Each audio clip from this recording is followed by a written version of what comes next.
Esme Murphy. Yeah, let's check in with Esme Murphy. I understand, Esme, you are with Senator Amy Klobuchar? Yes, Senator Amy Klobuchar, kind enough to come in here and talk about this situation. Senator Klobuchar. Thanks, Esme. I know that you have a former staffer whose child was actually in the Mass. Yes. Tell me about that, because I know you've spoken to the mom. I have. Kate Nyland and her daughter Cora and two other children were in there. There were so many families. The kids were packed into the church because it's the beginning of school. It's the all-school Mass. It's little kids. Imagine, preschool to 8th grade. Her daughter was one of the older ones, literally witnessed several of her friends shot in the stomach, in the neck. Once they got out, she personally told one of the dads of one of the friends that had been shot that her friend had been shot. You think about this 12-year-old child. Yes, and you think about them in there scrambling to hide literally under the pews, having just been praying, and then the next thing you know, shots are coming through these windows. They're stuck inside.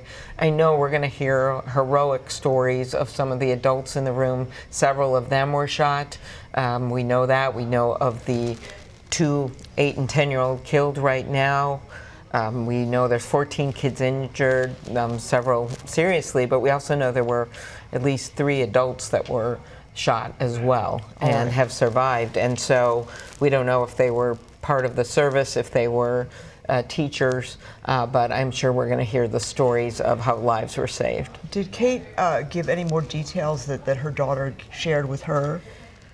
Just that the massive horror of watching these kids get shot and then laying down underneath these pews trying to save yourself. That's what they had been instructed to do, which was the right thing. And I don't know the details about, as the chief shared, about the doors being barricaded and how many tried to get out and where they were shot.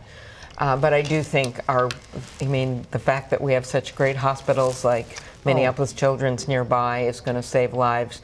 You think about these parents whose kids are right now on the operating table. They dropped them off at school like so many parents do. I remember dropping my daughter off on her first day of school, bringing her to the bus, bringing her to the school. Was this their first day? I'm not sure about that. I bet it was in the middle of the week, but it's that feeling of that first week of school where they're going back and they're excited and they have their new teachers, and to have this happen to such a beloved school. And as you and I were talking about, this isn't some isolated school. It's in a neighborhood with other schools around and high schools and Washburn parents High School walking. is right there. There are little businesses there. I mean, it's a wonderful community, where everybody kind of walks around and knows each other.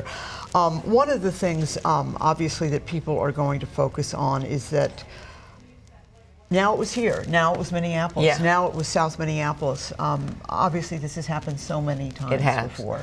You think about so many, and by the way, so many of these shooters kind of fit this profile of a person. It's in Uvalde, Texas, all those kids gunned down in the classroom, and in Buffalo. While the facts are different, the guns may be different, they were young guys that maybe shouldn't have had access to those guns. And I'm not here talking about hunters in Minnesota and parents hunting with their kids. I'm saying there must be some way, with all of the resources available to our country, that we're able to figure out on the automatics, which may not have been used here, but clearly those should not be in the hands of kids. And even some of our more conservative Democratic centers at least supported some age limit on, say, 21 of getting those guns. Then you have doing something about just mental health checks and more on background checks. We just don't know the details of who this person was. I don't. But it's never one size fits all with these shootings. So I can't help but lead to, as you first instinct, of course, is we've got to do everything we can to support these doctors and nurses saving the lives and support law enforcement and do everything we can to support this community. But there's got to be another piece of this. And the other piece of this is what we have to do about stopping these mass shootings. Because Nashville, Tennessee, and a school there, as I mentioned, Buffalo, Uvalde, or what we saw at the Pulse nightclub in Florida, or the school in Connecticut. Minnesota is not alone here. This is not about one state.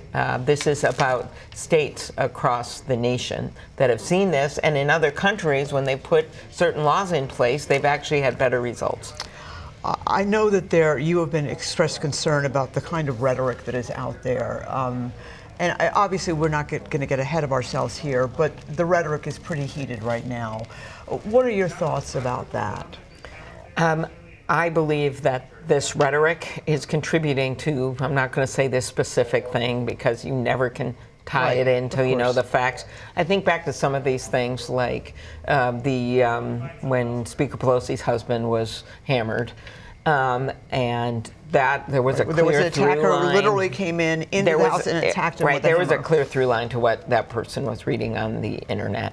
I think about some of the shooters in Buffalo, Uvalde. There was a clear through line to them engaging in sites where they were trying to get these guns purchased that were automatic and were marketed to them and the like.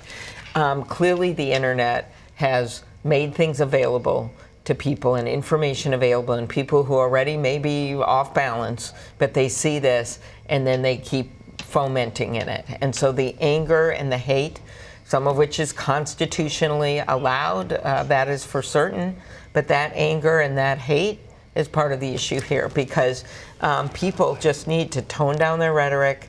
They need to look at actual solutions across the aisle, Democrats and Republicans, when it comes to guns, and acknowledge that this is not going to hurt hunting, it's not going to hurt lawful gun owners if we have better background checks, or if we do something about who gets assault weapons, or if we do something about ghost guns, which are common right now. We don't know how he got the shotgun, the rifle, and the pistol. We don't know if he purchased them himself or he just took them from somewhere. Sometimes it's lock boxes.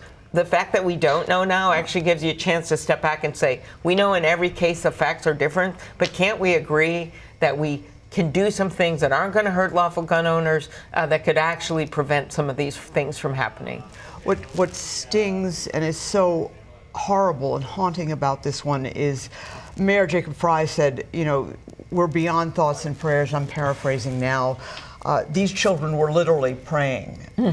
And that to think of them in their pews for a mass celebrating start of school. But it's... Well, one of the most frustrating things is everyone, when things happen, they say, what can we do? And they immediately help those involved, obviously. Yeah. But repeatedly, that's where it ends. Yeah. And I just believe that there's more we can do. And I'm not just talking about our state, I really am talking about nationally, because so many of this things could be better handled if we had some national rules in place. That's what he's saying there. The other thing he said was, which I thought was so moving, was when he said, these are everybody's kids. They could be your kids. And so I think the tendency sometimes is for people to say, well, anyone would have this reaction. Well, I'm so glad my kid wasn't in that school. I feel bad for these parents, but I'm so glad. But then you have to start thinking, but my kid could be next if we don't do something better. I've led the school violence funding bill with former Senator Hatch that actually passed in the wake of some of the other shootings years ago. And we got that done. We have a very robust grant program to help schools with better security. I know there's going to be a talk about this. But when there are so many guns out there and we're not doing anything to try to rein in who gets them, you're going to keep having these shootings regardless of that. I am more than happy to continue to work on school security, to continue to work on mental health and all the things that matter. But I'm telling you, you cannot protect against every single thing that a madman might do, as we learned from the deaths of Melissa and her husband. But at some point you have to look at, well, let's see what other countries have done on guns that haven't interfered with hunting, and let's see if we can be better.